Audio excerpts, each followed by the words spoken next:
Each year, thousands of bras die an untimely death.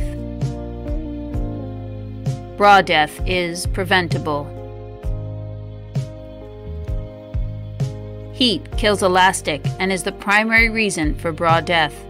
Your body temperature ranges from 95 to 100 degrees Fahrenheit. This heat can cause the bra to wear out if it's worn for several days in a row. Give your bras a rest. Save their life.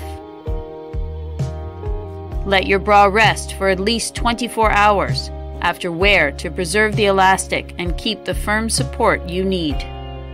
Only you can prevent bra death. So remember, save your breast, give your bra a rest.